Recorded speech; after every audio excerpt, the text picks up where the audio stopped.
പാലക്കാട്ടെ മതേതര മനസ്സുള്ള സാധാരണക്കാരുടെ ജനപ്രതിനിധിയായി വീണ്ടും തിരഞ്ഞെടുക്കപ്പെട്ടതിൽ എല്ലാവരോടുള്ള നന്ദി ഞാൻ ആദ്യമായിട്ട് രേഖപ്പെടുത്തുകയാണ്.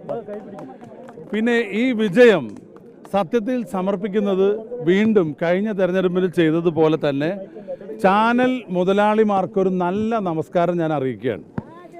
ഈ ക്യാമ്പയിൻ, ഇലക്ഷൻ ക്യാമ്പയിൻ തുടങ്ങിയത് മുതൽ നിങ്ങൾ ചാനലിൻ്റെ സർവേകൾ, എക്സിറ്റ് പോൾ ഫലങ്ങൾ ഉൾപ്പെടെ എന്നെ നിങ്ങൾ തോൽപ്പിക്കുകയായിരുന്നു.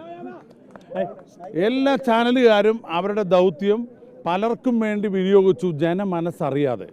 പക്ഷെ പാലക്കാട്ടെ ജനങ്ങൾ നിങ്ങളുടെ എല്ലാ സർവേകളെയും എക്സിറ്റ് പോൾ ഫലങ്ങളെയും പൂർണ്ണമായും പരാജയപ്പെടുത്തി വമ്പൻ ഭൂരിപക്ഷത്തിന് വിജയിപ്പിച്ചിരിക്കുക. ഒന്ന് മനസ്സിലാക്കണം, ചാനൽ എന്ന് പറയുന്നത് ജനങ്ങൾ കാണുന്നുണ്ടെങ്കിൽ അവരുടെ ക്ഷമയെ എല്ലാ അർത്ഥത്തിലും എപ്പോഴും നിങ്ങൾ പരീക്ഷിക്കുകയാണ്.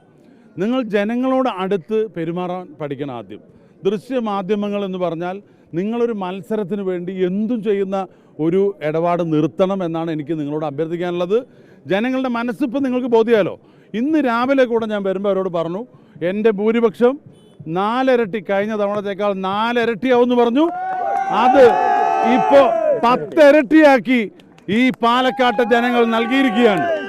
UDFിലുള്ള ആത്മവിശ്വാസം എല്ലാ എതിർ പ്രചരണങ്ങളെയും അതിജീവിച്ചുകൊണ്ട് ജനങ്ങളോടൊപ്പം പ്രവർത്തിച്ചാൽ, കഠിന പ്രയത്നം നടത്തിയാൽ ഒരു കോട്ടയും ഞങ്ങളുടെ മുമ്പിൽ ഒന്നുമല്ല എന്ന് പറഞ്ഞ് ഈ ഒരു തെരഞ്ഞെടുപ്പ് വിജയം ഉണ്ടാക്കിയിരിക്കുക. അപ്പോൾ പാലക്കാട് ഇടതുപക്ഷ കോട്ടയാണ്. ഇനിയെങ്കിലും നിങ്ങൾ ഈ കോട്ട പറയലൊന്ന് നിർത്തണം. ആകെ പാലക്കാട്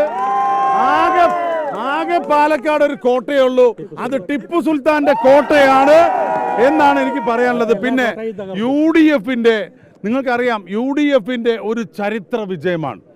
ഈ കേരള സംസ്ഥാനം ഉണ്ടായതിനു ശേഷം ഇത്രയും വലിയ ഭൂരിപക്ഷത്തിന് പാലക്കാട് UDF വിജയിച്ചിട്ടില്ല.